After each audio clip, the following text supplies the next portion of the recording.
Assalamu alaikum everyone. Welcome to another ATP video. In this video we'll talk about some basics in microbiology to get you introduced to this subject. So, what is microbiology? Microbiology is the study of microscopic organisms, such as bacteria, viruses, fungi, and protozoa. Most of these microorganisms are beneficial to us. In humans, we have normal microbiota that helps in digestion. In plants, the bacteria is responsible for nitrogen fixation.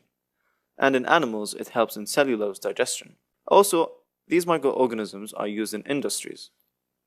Generally, we divide the organisms, these bacteria, viruses, and fungi, according to their characteristics. So in bacteria, we use gram stain, either positive or negative, to categorize them. In viruses, we depend on their genome, DNA or RNA, whether it's single-stranded or double-stranded, to categorize them. In fungi, they're either divided into molds, which is multicellular, or yeasts, which are unicellular. We also have the hierarchy of classification. We used to put each organism, including us humans, into its category. We took it in high school, if you remember. So from highest to lowest, it's domain, kingdom, phylum, class, order, family, genus, and species. You can use this mnemonic to help you remember it. Dina's kids prefer candy over fried green spinach. Spinach is pretty underrated, by the way. So if we start from the top, we have three domains on this planet: bacteria, archaea, and eukarya. Both bacteria and archaea are considered as prokaryotes, whereas eukarya are considered as eukaryotes. The main differences between prokaryotes and eukaryotes are absence of cytoplasmic structures such as mitochondria, Golgi apparatus, and endoplasmic reticulum in prokaryotes. And then we have absence of cell wall in eukaryotes except for fungi and plants. Also, they differ in the structure of the ribosomes. After that, we go to the kingdom. Both bacteria and archaea have only one single kingdom, which are bacteria and archaea, respectively. And then we have the eukarya, and it has four kingdoms: protists, fungi, plants, and animals. And then we continue the classification like this, like we mentioned before: phylum, class, order, family, genus, and then species. For now, we will focus on bacteria. How do we name them, basic structures, and gram staining. Any bacteria's name is composed of two words. The first one refers to the name of the genus, and the second one refers to the species name. We'll take Staphylococcus aureus as an example. So Staphylococcus is the genus, and aureus is the species. Also, the name of the microorganism might refer to its shape, like in our example. Staphylo means a bunch of grapes, or a cluster, and coccus means round cells. Aureus means it looks like gold in color when we culture it. Other than cocci, the round cells, we have rods or bacilli. And then we have spirochetes, which are curved.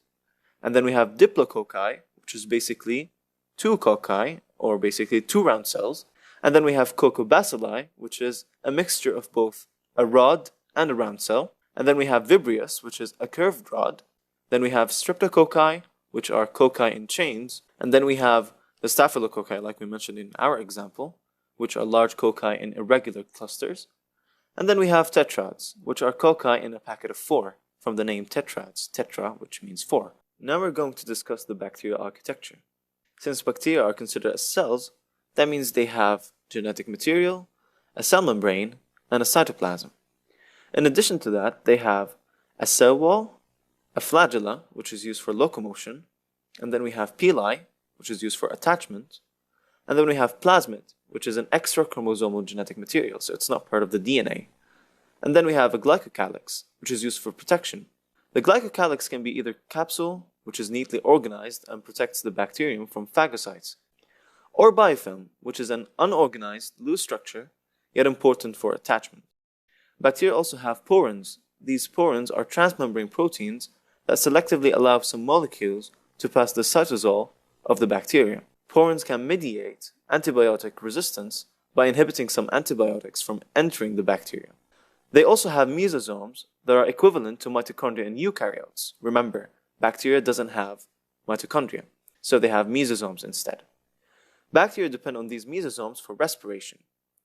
Mesosomes are formed by the invaginations of the plasma membrane into the cytosol. Generally speaking, this is how a bacterium looks like. However, each bacterium has its special characteristics that distinguish it from the rest. Now we'll move on to gram staining.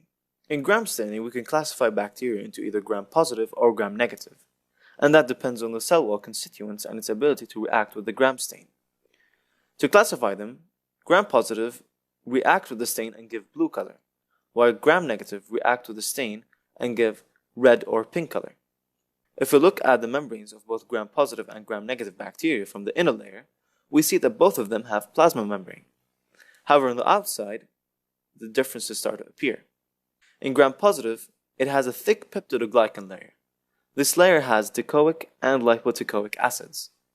In gram-negative bacteria, and outer to the plasma membrane, we have thin layer of peptidoglycan, and then we have outer membrane composed of phospholipids that has transport proteins and lipoproteins embedded into it.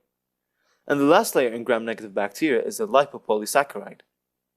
The lipopolysaccharide layer is composed of three structures: O antigen, core polysaccharide, lipid A, which is also known as endotoxin. So we can conclude that the endotoxins are only present in gram-negative bacteria. These endotoxins are antigenic, which means they can elicit an immune response, causing some symptoms of fever, weakness, aches, or shock to the patient. So, that's it for the